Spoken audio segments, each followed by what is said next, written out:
Every Never After is the second book in my Never series, and it involves, Clarinette Reid, who was time traveling unintentionally throughout the first book, and her best friend Alan McAllister, who winds up inadvertently time traveling throughout this book. The first book is basically from Claire's point of view. This one is mostly from Allie's point of view. But there's another character that, for those of you who've read the book, you'll recognize him almost immediately. And for those of you who haven't, this character sort of appeared to me as someone that I could cast Rowan Atkinson in. Not that it's for being Rowan Atkinson. That's awful and strange. Yes, very large ears. But no, in fact, the Rowan Atkinson from the Blackadder series. Yeah. But I left this particular character in a rather precarious situation at the end of book one. And if you haven't read it, well, just ignore everything I'm saying up here. You won't be spoiled horribly.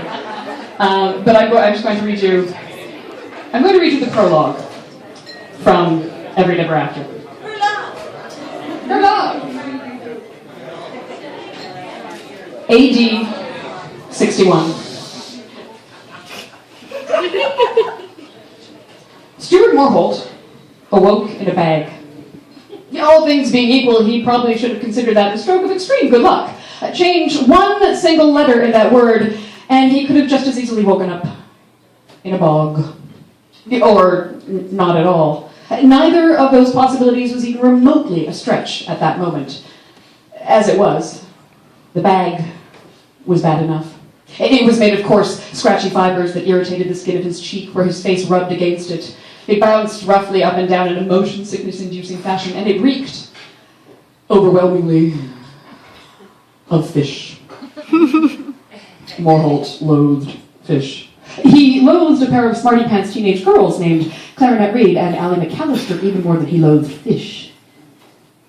And that hatred was particularly relevant to his present situation because those ridiculous, meddling girls were the two reasons he now found himself bound for destinations unknown and damn all the luck, probably about to be horribly killed.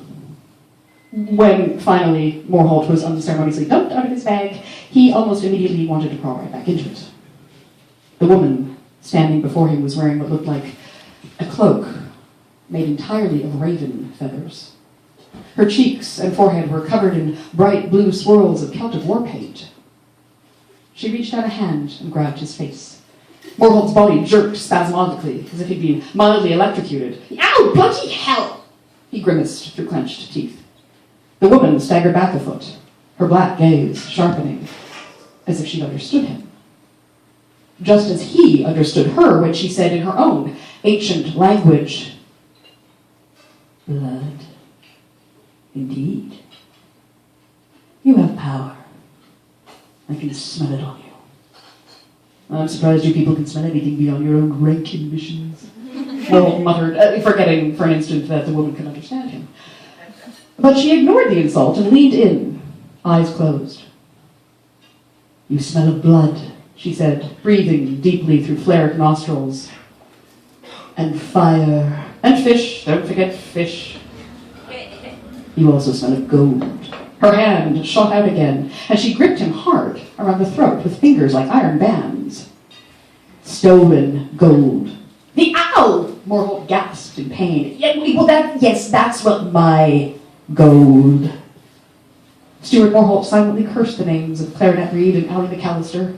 He figured he ought to get in just one more good, juicy mental profanity because he was definitely about to be horribly killed. But the truly infuriating thing was that not only was he about to die at the hands of a pack of worthless barbarians at the arson of a backwater world no less, but he was about to die thousands of years before he was even born.